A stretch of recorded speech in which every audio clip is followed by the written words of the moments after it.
কি ঝামেলা বলো দেখি, এখন নাকি বার্থ সার্টিফিকেট ডিজিটাল করতে হবে। অনেক দিন ধরেই কাজ চলছে ডিজিটাল বার্থ সার্টিফিকেট, তবে আমরা শুনতে পেয়েছি অনেক দেরি করেই। তাই যখন দেরি করেই শুনতে পেয়েছি তাড়াতাড়ি চলে এসেছি আমাদের মিউনিসিপ্যালিটি থেকে, নৈহাটি মিউনিসিপ্যালিটি থেকেই আমার ছেলের বার্থ সার্টিফিকেটটা বের করা হয়েছিল যখন সে জন্মেছিল। আবার 7 বছর পর সেই মিউনিসিপ্যালিটিতে এসেছি ডিজিটাল করব বলে। আর এরপর চলে গিয়েছিলাম, চিকুর একটা জুতো কেনার ছিল। চিকু তো ক্রক্স পরতে ভালোবাসে, গরমও পড়ছে, বলছে মা একটা স্লিপার কিনে দাও। তাই ওই যে স্লিপারটা হাতে ধরলাম ওই স্লিপারটিই কিনেছি। আমরা সিলেদার্স থেকে বেরিয়ে দেখলাম কিছু মেয়ে স্কুলের প্রজেক্টের জন্য রাম মন্দির নিয়ে যাচ্ছে, বেশ সুন্দর লাগলো। সামনে গিয়ে তো আর তোলা হয়নি, যেটুখানি শেয়ার করতে পারলাম সেটুখানিই দেখালাম। আর জুতো কেনাকাটার পর আমরা চলে এসেছি আবার মিউনিসিপ্যালিটিতে, কারণ আমাদের ফর্ম ফিল আপ এখনও সম্পন্ন হয়নি। ওর বাবা ফর্ম জমা দিতে গেল, আর আমি ভাবলাম আমাদের নৈহাটি মিউনিসিপ্যালিটিতে সুন্দর একটা বাগান আছে, তার ফুলগুলো তোমাদেরকে দেখাই। ফুল দেখলে তো সবাইকারই খুবই ভালো লাগে।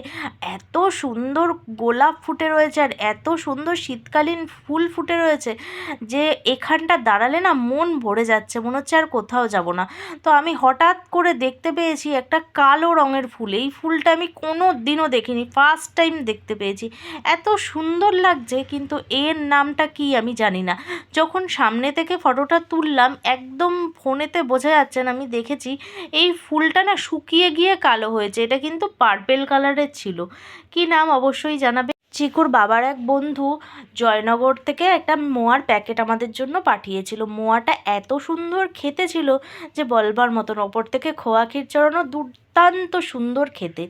আর অনেক দিন আমাদের গোপুসোনাদের দেখানো হয়নি, গোপুসোনারা কিন্তু ফুল বাগানে বসে পড়েছে। আর এখন যেহেতু একটু গরম গরম পড়ে গিয়েছে, তাই গোপুসোনাকে কিন্তু বেলের শরবত আর সাথে কিছু আঙুর দেওয়া হয়েছে। আর এদিকে দেখাই আমার ছেলে একটা আঁকাঝোঁকা নিয়ে বসেছে, কারণ এর আগের দিন ও যে আঁকাটা এঁকেছিল সেটা ওর মন মতো পছন্দ হয়নি।